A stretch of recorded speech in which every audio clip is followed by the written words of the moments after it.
It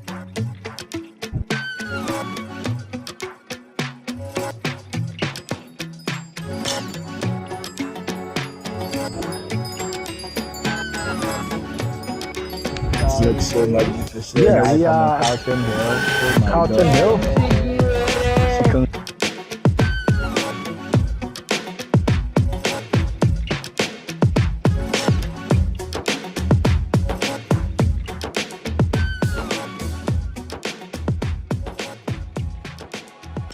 Hello, lovely viewers. Good day and welcome to my channel.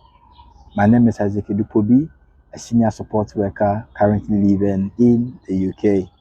If today is your first time joining me on this channel, I say a very big welcome.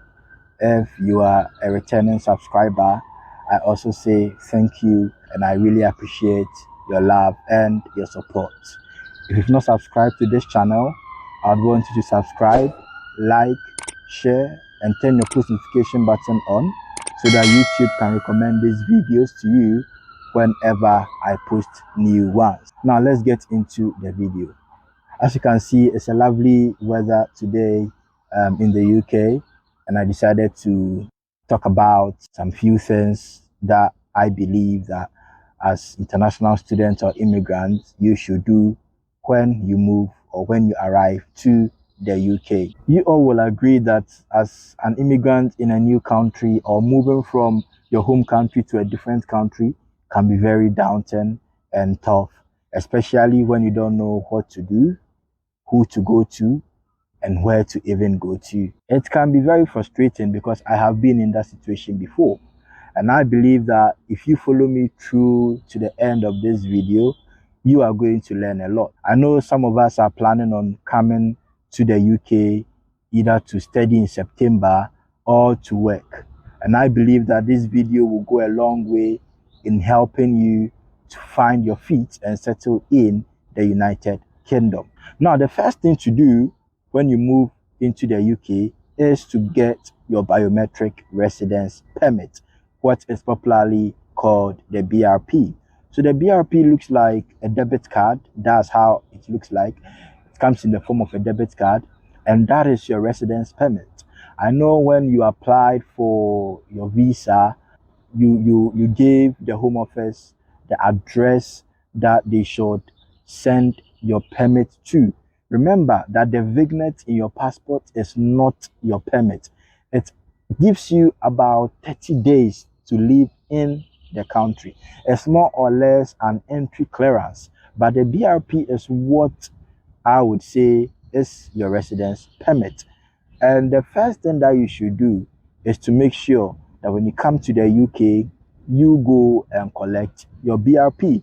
So if you use the post office close to your school as the collection point, when you arrive in the UK, just go with your passport and the letter and go to the post office with it and you'll be given your BRP. If you use your school's address, just go to your administration of your school.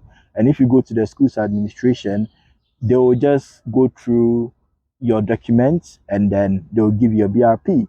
If you used the postcode or the home address of a relative, a friend that you live with, you can also just let them know. And once you arrive in the UK, you go for your BRP. It is mandatory to go for your BRP when you come into the UK. If not, you could be fined and you could even end up losing your residency. So please, when you arrive in the UK, make sure that you go for your biometric residence permit. And a quick one before I forget, the UK is kind of doing away with biometric residence permit cards after 2024. So if you get your visa, unless you applied for a 2 year master's program or you have a skilled worker visa and your BRP says that it will be expiring in 2024, there is no cause of alarm. Why? Because the UK wants to go digital. So they want to digitize the residence permits of residents in the country. And that is the reason for that. So please bear that in mind. Don't think that they've made a mistake. No, It's because they want to rule out BRPs by the end of 2024. Now, the next thing again that you should do when you arrive in the UK is to register with a GP. So, as most of you are aware, when you were applying for your visa, you paid for the Immigration Health Surcharge, which is popularly known as the IHS. Now, this means that when you come into the UK, you have access to free healthcare. Yes, healthcare in the UK is very free. However, if you go to the hospital and you are being given prescription to get from the pharmacy, you would have to pay depending on the region you find yourself in. I know in Scotland you don't pay for prescriptions, but in England you do pay for prescriptions. So bear that in mind. The moment you get to the UK, make sure you find a GP surgery. So a GP is a general practice.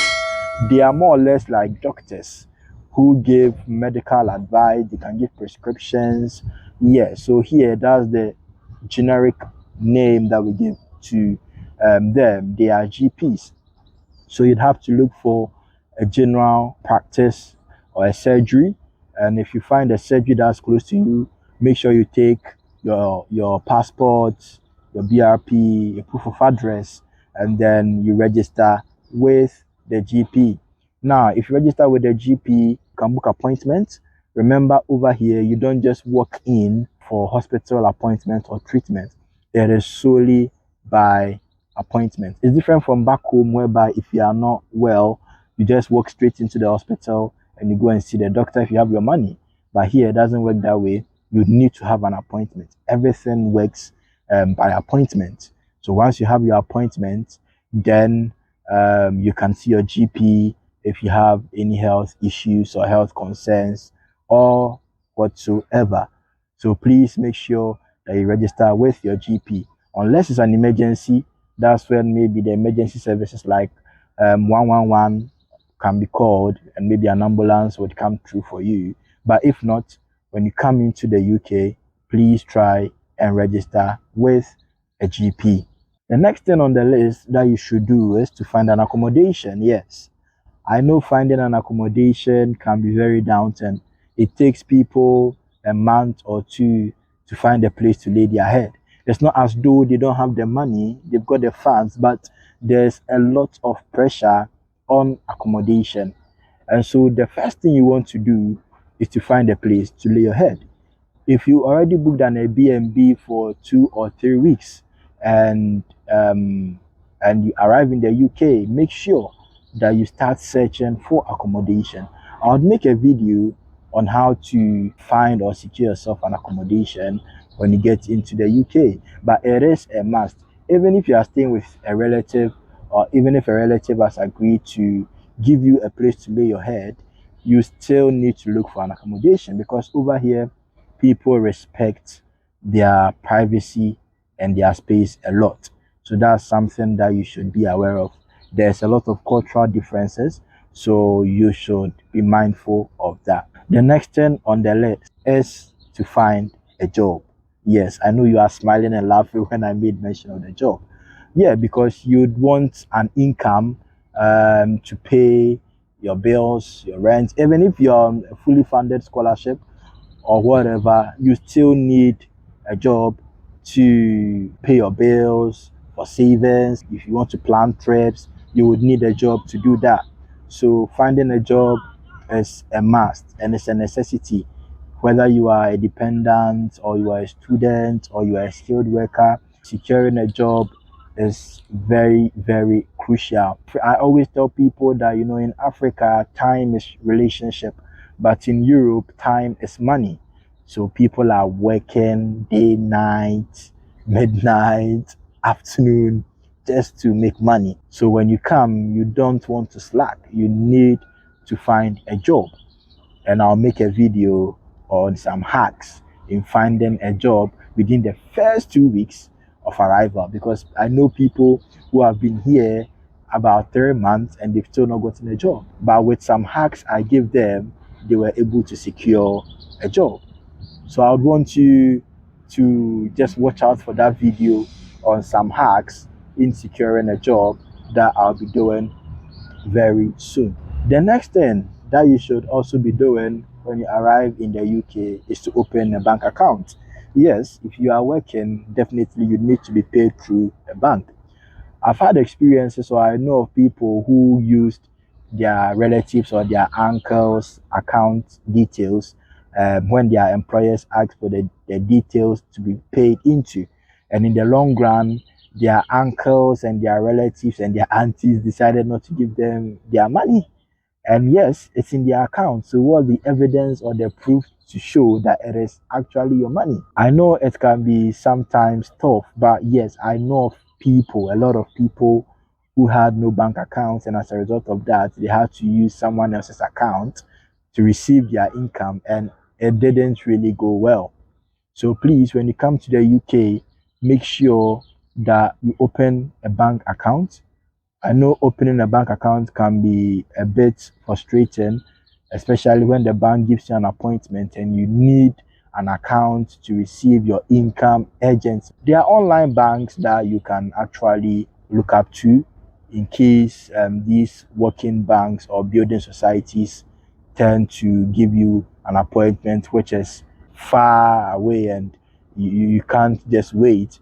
I'll make a video on some good online banking system that you can use when you arrive in the UK. So yeah, I think these are some of the things that I think immigrants should do when they arrive in the UK. And trust me, once you are able to do this, it will make your life a bit easier and it will make your life enjoyable in the UK. I hope you enjoyed my video up to this point. And if you loved the video, I would want you to subscribe, like, and share. And also remember to turn your post notification button on so that whenever I post videos, you'll be the first person to receive it. I don't want to take much of your time, and I thank you once again for your audience. And I'll see you next in my video whereby I bring you something exciting. Just look forward to it and tell a friend, tell another friend to subscribe to Isaac's channel. Thank you very much. And until then, see you some other time. Stay blessed. Shalom. Goodbye.